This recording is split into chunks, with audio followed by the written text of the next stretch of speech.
Salut!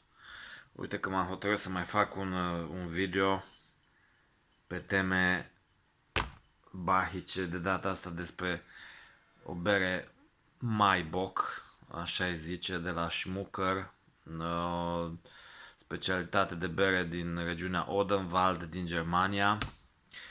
De fapt e un tip de bere, berea Maibock, o bere de 6,8%, care face tranziția dintre, mă rog, poate să fie și mai tare și cam între 6 și 8%, dar aș zice undeva între 6 și 7, în mod normal, din ce am întâlnit. Asta e o bere de sezon care se bea în luna mai.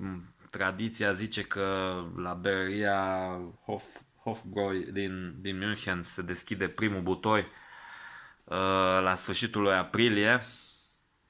Această bere, unii zicând că se face, acolo s-a făcut pentru prima oară, există mai multe variante. Ideea este că trebuie încercat și băut berile de sezon. Märzen, Maibock, Maibock-ul ăsta face tranziția între doppelbockurile și bockurile pe care le bem iarna și, mă rog, către toamnă, vară, când bem Helles sau Pilsner sau așa mai departe.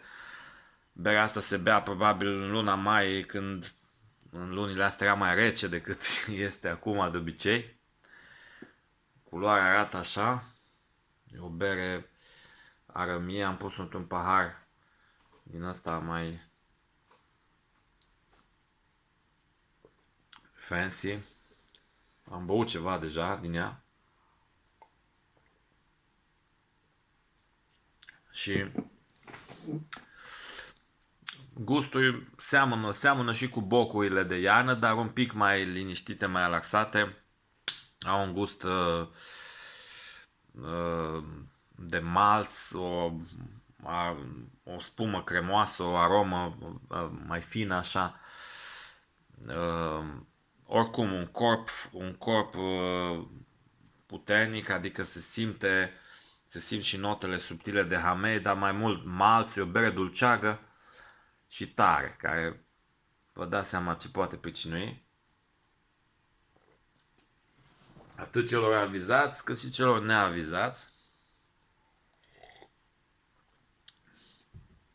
Deci berea asta practic se face în primele 3 luni, de fapt între decembrie și ianuarie-februarie se face, urmând ca să se deschidă butoaiele la sfârșitul aprilie, începutul lui mai.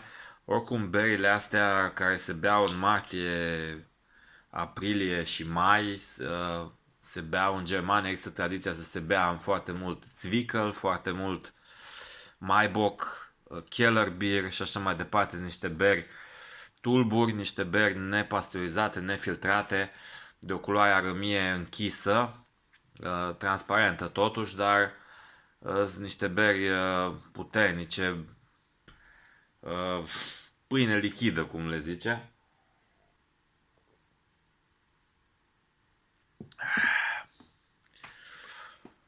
Merge cu o brânză, afumată sau nu, merge cu un covrigel. Fiind o bere dulceagă, complementar, ar merge cu deserturi mai tradiționale, mai grele, nu ceva fin, nu ceva pretențios. Și merge cu vânat, cu carne, bineînțeles cu chestii grele pe care le mănâncă oamenii grași. Și merge cu un cheddar, uite, mai am aici niște resturi. Da, ideea în principal e că nu trebuie ratate, dacă aveți posibilitatea și ocazia, berile astea de sezon, care sunt proaspete și pe urmă nu le mai găsești. Bine, astea se găsesc tot anul și așa mai departe, dar trebuie mers la berării, trebuie mers în deplasare pentru așa ceva. Mai ales la berăriile locale bere proaspătă de sezon, un Maibock dacă ai băut, nu mai trebuie nimica. Oricum e o bere tare, trebuie avut grijă și cu asta. Și muzical vorbind, te duce cu gândul la Bach, la treptele cromatice, la compozițiile polifonice, la tehnica organiștilor germani și așa mai departe, dar mai bine rămânem la vânat și la deserturi. Mai safe. Cheers!